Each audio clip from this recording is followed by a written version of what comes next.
Carlota City. Mayong aga sa inyo da. At si Ma'am Lina ho at si Jing Pahe. Naku, ang dami nyo po. Mamaya na iba, si Attorney Francis Juan ay nandyan na. At tumigil lang po ito at bumabiyahe. Si Attorney Francis Nino Juan, ang chairman po ng Energy Regulatory Commission. Tanungin nga natin, ano na naman to, inaprubahan po nila yung dagdag sa feed-in tariff allowance. Kunin nyo ulit yung bill ninyo hanapin nyo dyan kung magkano yung nakalagay dyan sa feed-in tariff allowance ninyo.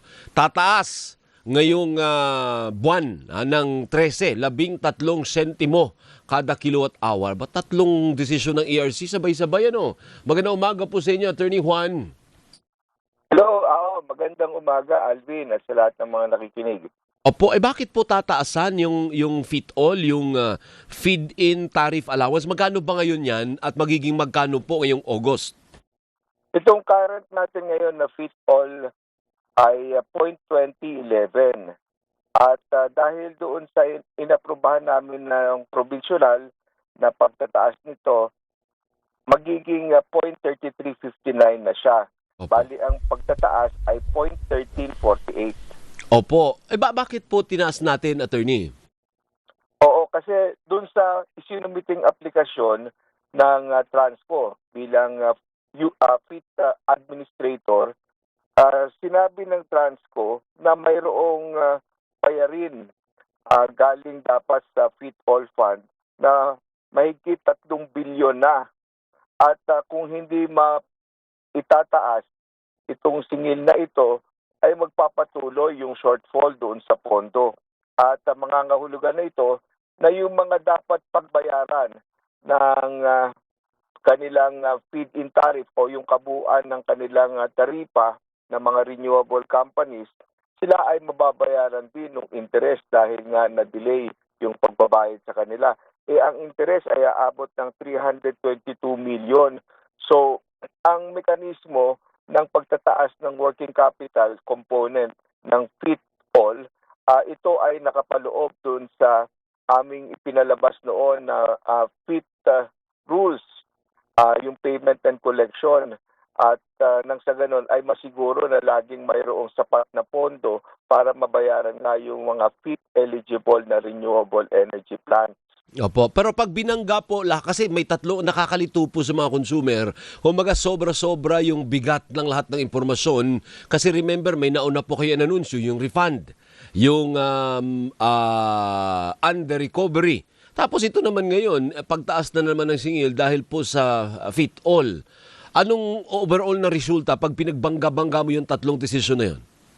Kung pag-uusapan natin ay ang typical na Meralco customer, dahil nga doon sa Meralco, mayroon silang magiging pagbaba na mahigit 58 centavos. Although meron nga din kaming isinabay na paglalabas ng desisyon patungkol naman doon sa under recovery na 0.07, kaya't meron pa rin silang ma-experience o ma-enjoy na reduction ng mahigit 50 sentimo. Kaya lang mababawasan ng bahagya yon dahil nga dito sa pagtataas ng masisingil sa kanilang feed-in tariff allowance na 0.1348.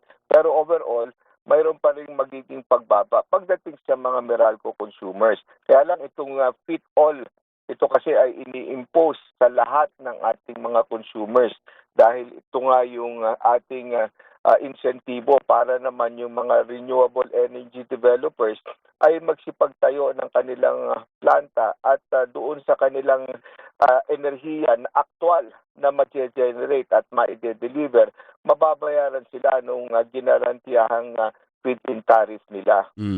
So ano po ang overall effect? Tama ba yung kwenta namin? Kasi kinikwenta ko yung kagabi, hindi man ako marunong, dahil naman ako commissioner na ERC, o more or less, ang net reduction sa mga taga-Meralco customers, mga nasa 38 centavos pa.